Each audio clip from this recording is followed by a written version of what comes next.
Hi there Booktube, it's Eleanor here, and today it's time for my what I read and what I'm going to read video.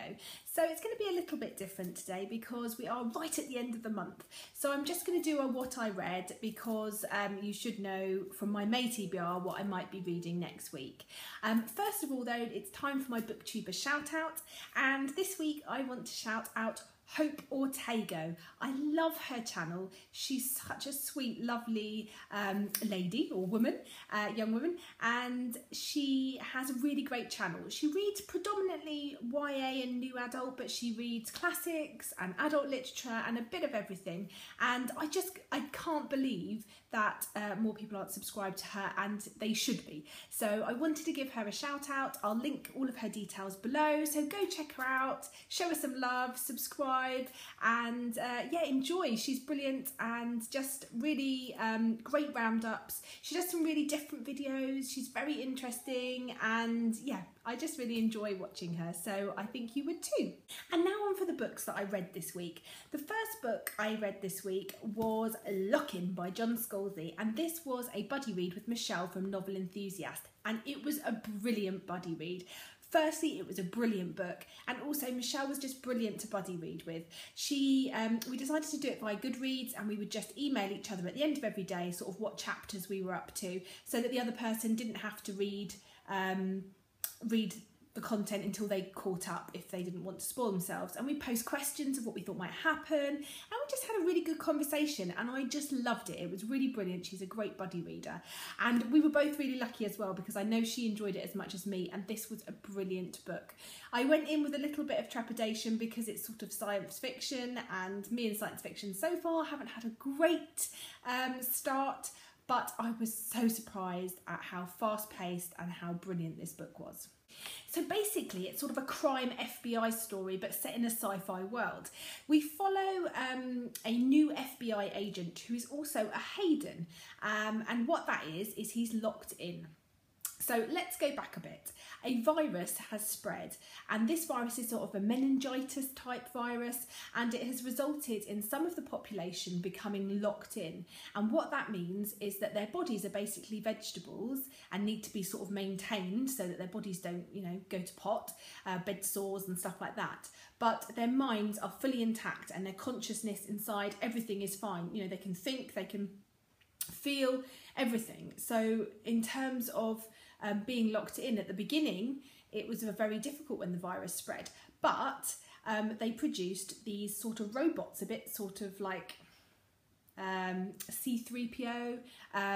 They're called Threeps because of C3PO, because they looked a little bit like them. So you can imagine sort of a robot thing, which these people can take over with their minds. So they become these Threeps, and so they're able to live a life and not just be stuck in an unmovable body.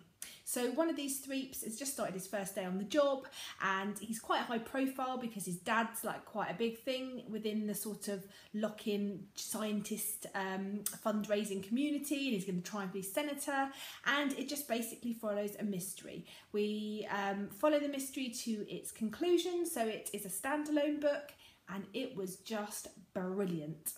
So as you can probably tell, I loved this, and I gave it 5 stars, and because I have no willpower, I have bought nearly all of John Scalzi's other books now because I can't get enough of him. Next book I read, I was lucky enough to receive an advanced reader copy of, so full disclosure, this was a reader copy, but it won't affect my review in any way, and that was An Ember in the Ashes by Sabaa Tahir.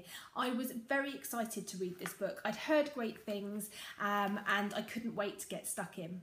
And what an amazing story it was. We follow Leia and Elias, and in a dual point of view story. Leia is a slave, or Leia, maybe Leia. Leia's a slave and part of the scholar class, and Elias is a martial in training and belongs to the ruling class.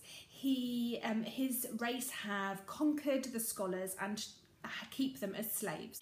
And the basic premise of this book is that Leia has to try and infiltrate the training academy and become the slave to one of the main people there, the commandant, in order to try and save her brother's life because he has been put in prison. And Elias is disillusioned with the world that he lives in, disillusioned with the way things are, and he is looking for a way out. And this is where it all starts, this is where it all goes. It's a very sort of Romanesque type world. It's a little bit like Rome with battling and swords and armour and the way things are set out, but there is some magic or some sort of mystical elements as well. It's out on the 4th of June. There's already been film rights sold for a 7-figure deal to Paramount Pictures, I believe. So this, you know, this is one that everybody's been waiting for, and I have to say it really didn't disappoint. I've heard that it might be a standalone, but I felt that it ended and it needed another book. So I'm hoping Sabaa Tahir is going to be bringing out a sequel to this, because I feel like there is some unresolved issues, and that would be my only problem with the book. If it ends up being a standalone, there was more that I needed to know. But I gave this one 5 stars because I read it in a day and I just couldn't get enough.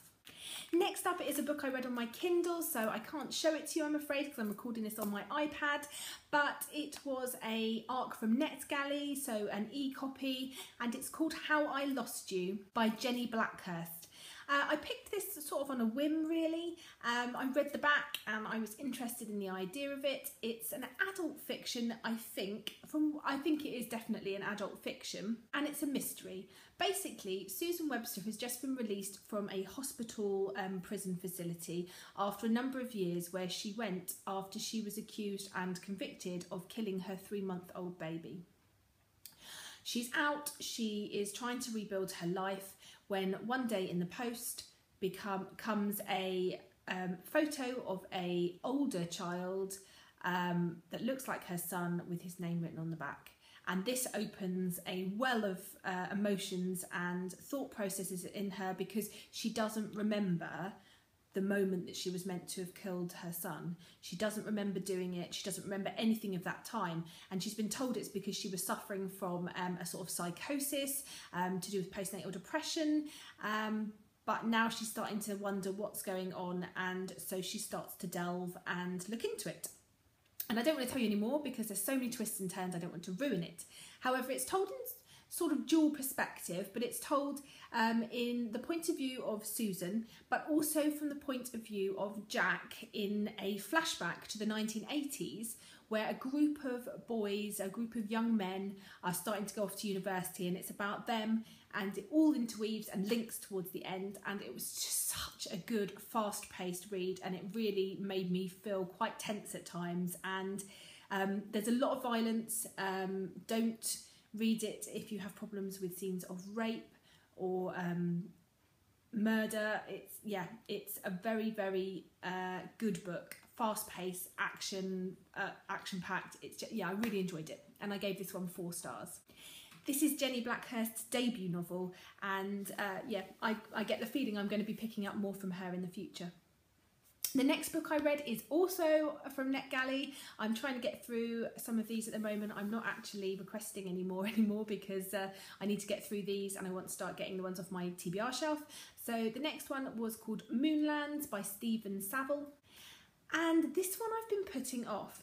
It's under 300 pages, and the front cover, if I put it bluntly, is abysmal.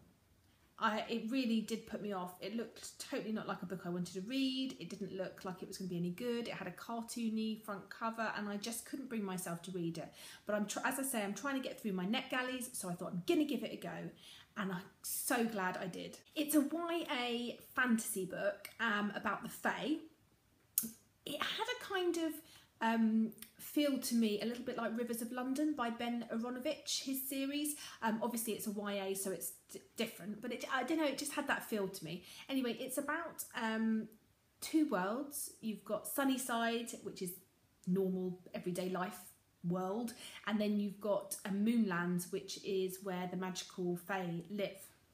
It's set in London, there's lots of mystical creatures, and it's about a young girl called Ashley who has been spirited away from Moonlands as a baby and kept in secret until she's reached 16 and she's been discovered. She is the heir to the throne. Her mother died, who was the queen, died in childbirth, and Ashley is the heir to the throne, and she must now go and take up her title away from her father, who has sent people to kill her. And it's just brilliant. We meet lots of mystical creatures, lots of different very intriguing plot lines, and it was just really good. I really enjoyed it, and it was quite a surprise one, so I gave this one 4 stars too. Next up, I read this beautiful, beautiful book, which is Will of the Wisp, and it is by Hammock and Hutchinson. Let me just show you some of the artwork.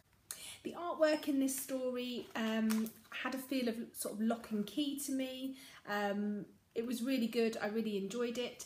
It was set in the Louisiana Bayou. It's about a girl who gets sent there to live with her grandfather when her parents are killed. As you can see, it's a beautiful, beautiful book. But unfortunately for me, the story just didn't move along very quickly.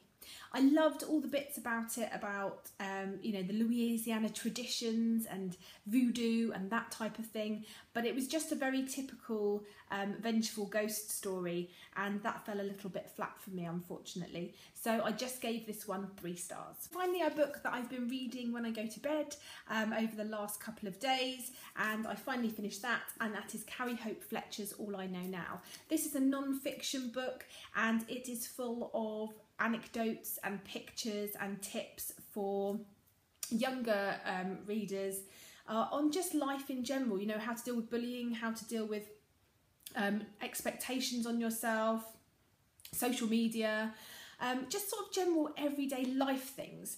It was written really nicely. It was full of Carrie's voice. You could really hear her voice. I love her YouTube channel, and it was a really good book. However, it's really unfair because I don't feel like personally I can judge this properly, because I think this is probably aimed at sort of 10 to 16-year-olds, and I'm 33, I think. Oh, do you know what? When you get past 30, you forget. I think I'm 33, and it just wasn't, I'm not the target market. So although I have rated it on Goodreads, because that's my personal recording of what books I've read, I'm not going to give it a rating because I think that would be unfair. So I think it's a great book if you're 10 to 16 and you're in those sort of times where you're going through a lot of these things.